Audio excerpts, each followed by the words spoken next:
be on my grind, no flex, no shining.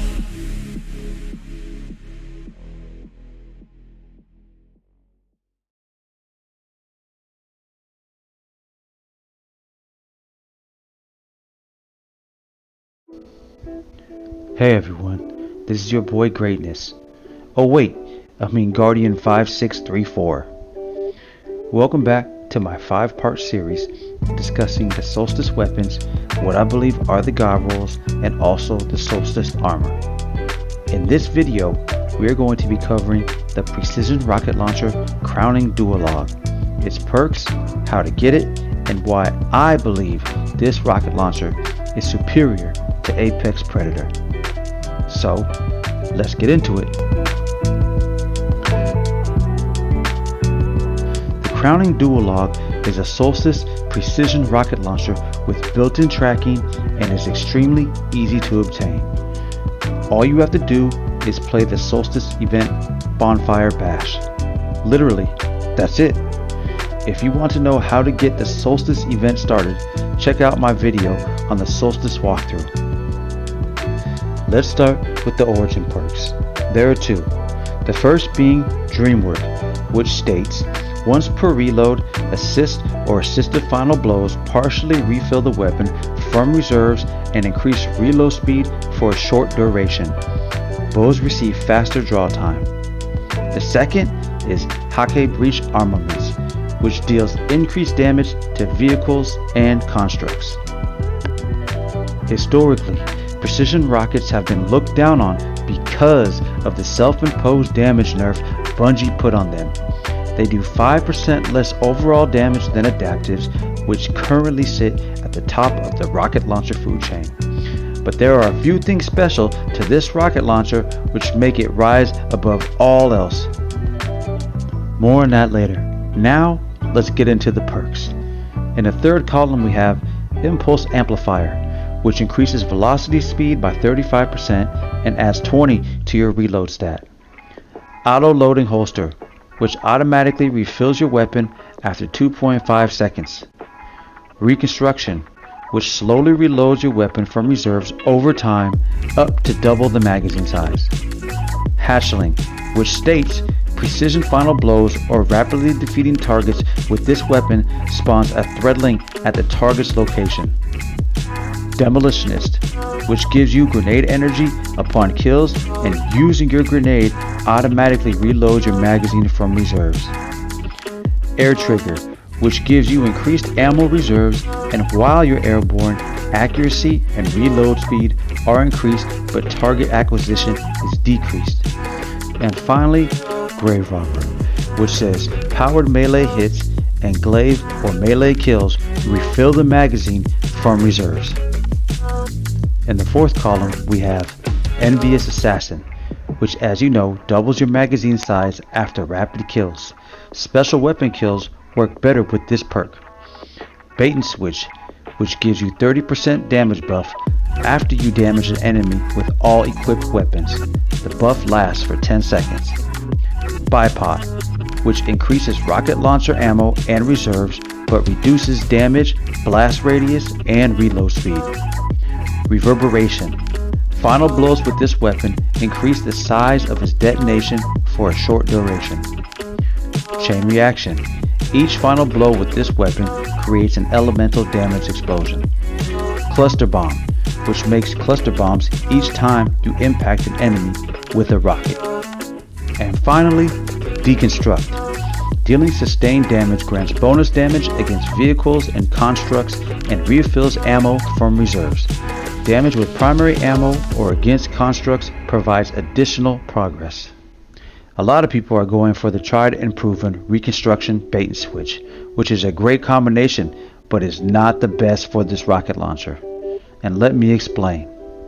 Having two rockets to fire back to back, pulling out another weapon and firing, then going back to two additional rockets is very nice and great for boss DPS, but it's slower and you won't maximize your damage. When you inflict boss damage, what you want more than anything is efficiency. Having to stop in the middle of your damage phase to wait for reconstruction to reproc is anything but efficient. I also tried Reconstruction and Envious Assassin, but was let down as the magazine gets capped out at 3 shots. These perks do not synergize as well as you might think, and in my opinion, the extra damage from Bait and Switch is just too good to pass up. Bait and Switch is hands down going to be the best perk you can get in the 4th column, so you can pretty much ignore the rest. Autoloading and Bait and Switch is good, but autoloading is not better than Reconstruction, so there's really no point in getting it. Also, remember, all of these perks can be enhanced. So the reason I was saying this rocket launcher is superior to Apex Predator is because of 2 things it has that Apex doesn't: built-in tracking and Grave Robber. Let me elaborate. Tracking makes life easier, and since life is easier, life is better. And this isn't aim down sights for a full 2 seconds before tracking kicks in. No. Tracking kicks in literally the second you aim down sights. I would say this has to have one of the fastest trackings I have ever seen on a rocket launcher. You literally hear the tracking tone as soon as you aim down sights. That's one reason it's superior to Apex. The second, which I believe is the game changer, is the perk Grave Robber. No other rocket launcher can roll with Grave Robber. The problem with Reconstruction is, during a short damage phase on a boss, which is more common nowadays, you can't afford to wait for Reconstruction to re-proc. You're going to be missing out on damage, so essentially Reconstruction is only good on your opening shots. After that, you're shooting 1 shot, then reloading till the end of the damage phase. With Grave Robber, that is not the case. The gameplay in the background shows what I mean. So with Grave Robber, you shoot your first rocket, throw a melee, hit the boss, and instantly you can shoot another rocket. Then you manually reload because of the Grave Robber cooldown, shoot your rocket, throw a melee, and instantly you can shoot another rocket again. So the count should go like this: 2 rockets fired in the first 2 seconds using Grave Robber, 1 rocket fired using manual reload, copy and repeat this cycle. So essentially you have Reconstruction way more often than Apex, which in turn allows you to do more damage. Here you can see in this side-by-side comparison. Crowning is on the left and Apex on the right.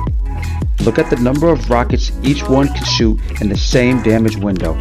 The rocket count is in the top left corner of each screen. Notice how we are getting rockets off at a faster clip than Apex. And Enhanced Grave Robber plays into this by passively allowing you to reload even faster for those cooldown times. You can see that Crowning has more damage than Apex, and I even missed a shot. More damage with a 5% damage reduction in precisions proves how insane Grave Robber is on a rocket launcher. If I was to hit that 1 missed shot, it would have outdamaged Apex by a healthy margin. This is all made possible by the large amount of melees we now have at our disposal. By using them as a reload action, we now can bypass a manual reload and instantly shoot another rocket, therefore allowing us to shoot more rockets and in turn do more overall damage. This is why rocket launchers with clown cartridge are the best. Same principle, different execution. So, for these reasons, Crowning Duologue is a superior rocket launcher than Apex Predator, and one I will be using in the future. The God rule, I believe: quick launch, alloy or impact casing, Grave Robber, bait and switch, and a reload masterwork. I hope this helped. Thanks for watching. Leave a comment below. Hit that subscribe. I'm out.